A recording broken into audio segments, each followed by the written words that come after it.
I've been on such a reading wave lately, and it feels really, really good.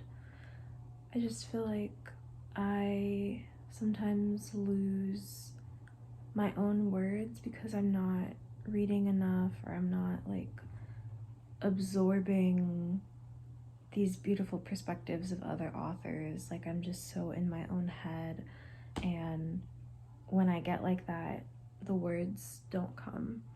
So it's been really just like refreshing and nourishing to finally be excited about reading again. So this is everything that I've been reading over the last like 2.5 weeks.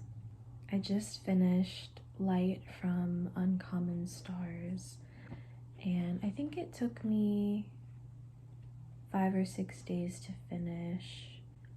I absolutely adored this book. I loved the pacing. I loved the wide array of characters.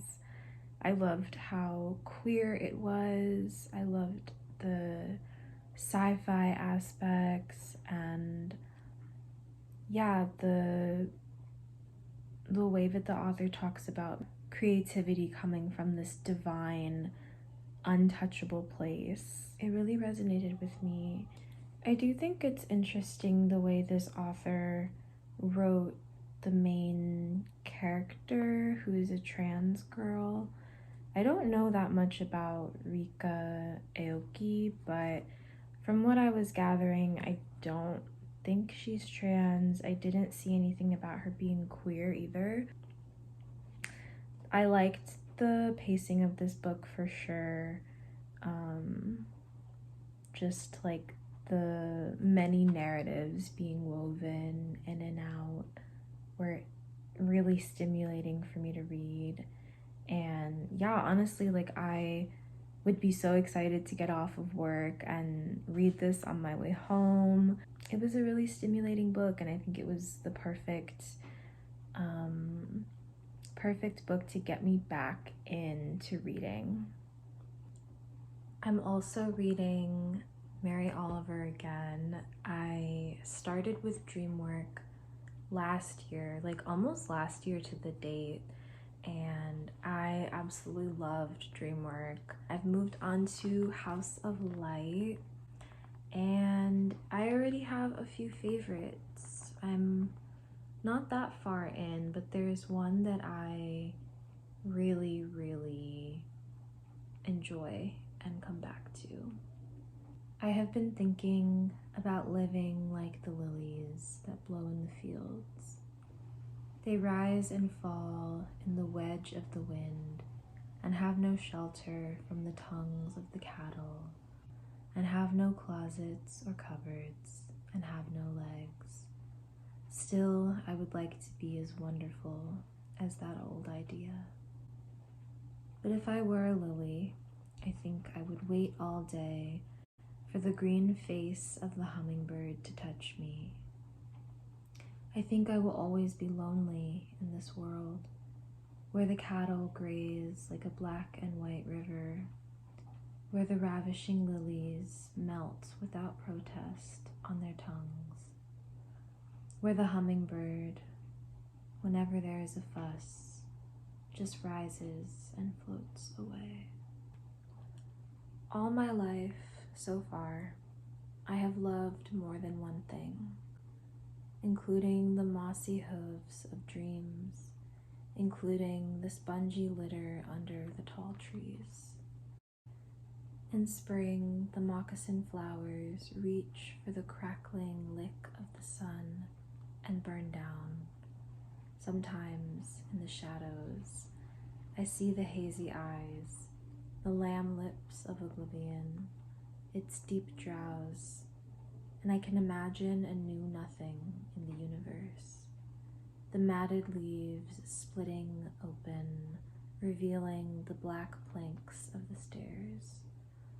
But all my life, so far, I have loved best how the flowers rise and open, how the pink lungs of their bodies enter the fire of the world and stand there shining and willing, the one thing they can do before they shuffle forward into the floor of darkness. They become the trees. I am also reading Bestiary. Bestiary? I don't know how to pronounce it. By K-Ming Chang. And okay, so I bought this off of eBay, but it's obviously a stolen library book. So if you see me annotating in it, I don't write in my library books. This is literally just stolen. I like this book because it is written so beautifully. Like, I feel like if Naira Waheed wrote a novel, it would kind of be similar to this style. I don't know, I'm still learning about magical realism, and I saw this really good comment on a YouTube video that basically explains why magical realism can only belong to survivors of war and colonization and like the descendants of those people, because there's this like, yeah, there's this way of coping with the horrors of war and colonization and seeing the world in this like fantastical, dark way.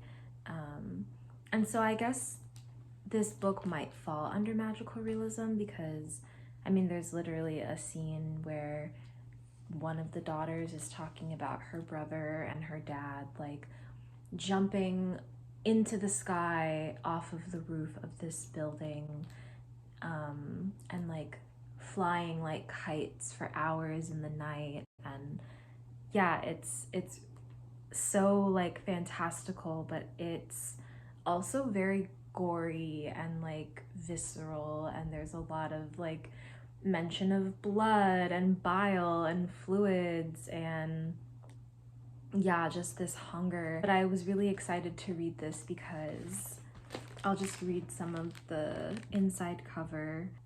Tracing one family's history from Taiwan to America, from Arkansas to California, Bestiary is a novel of migration, queer lineages, and girlhood. And yeah, I was like, oh, queer lineages? Hello. Like, yeah, I'm in there like swimwear.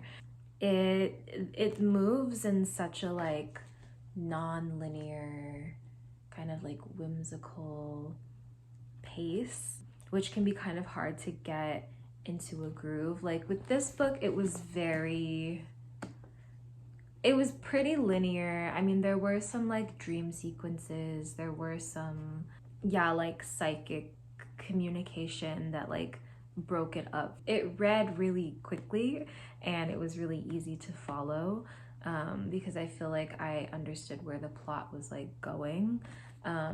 Whereas so far, I wouldn't say that Bestiary necessarily has a plot. I mean, it's just a collection of vignettes told over generations, and I do think there will be, it looks like they're introducing a new character who I think is like the queer love interest where I stopped.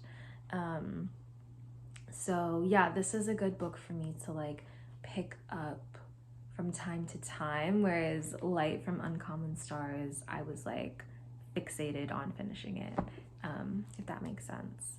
And the final book that I'm reading at the moment, this is such a like ADHD vibe to be reading like so many books at once, but I honestly feel like reading multiple books at a time helps me to just be immersed in these worlds, especially if you're very intentional, or if it happens coincidentally. I feel like that happens to me sometimes too, where I like select a bunch of books that I'm interested in and they all have similar themes, or like the authors have kind of like similar identities. Yeah, I just feel like that's a really like fun way to be immersed and like associate your experience with one book with reading it, or like reading another book simultaneously.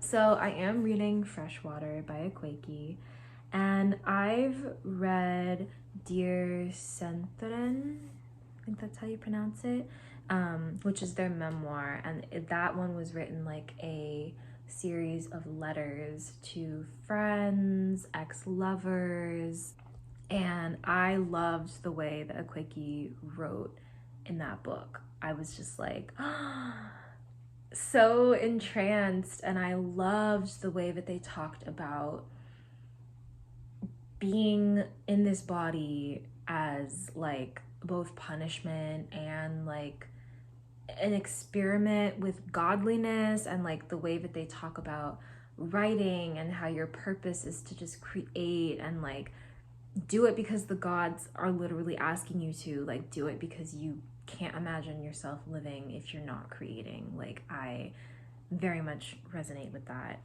So I decided to read their first novel, Freshwater, and I will say I'm a bit disappointed. I've just reached the part of the novel where the main character, or like the vessel, Ada, has kind of like grown up and she's in college, and I don't know, it's not reading in a very like easy way for me. Like I would definitely say this book is a bit challenging.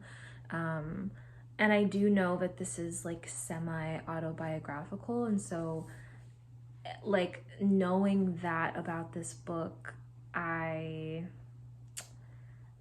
understand the experiences that Akwaeke is trying to relate to us, and definitely empathize with what this character slash what the author has experienced, but I find it hard to connect with it as a plot. Like it seems like the events are just kind of happening without really giving me any context as to like who some of the characters are, or like why things are unfolding the way that they're unfolding.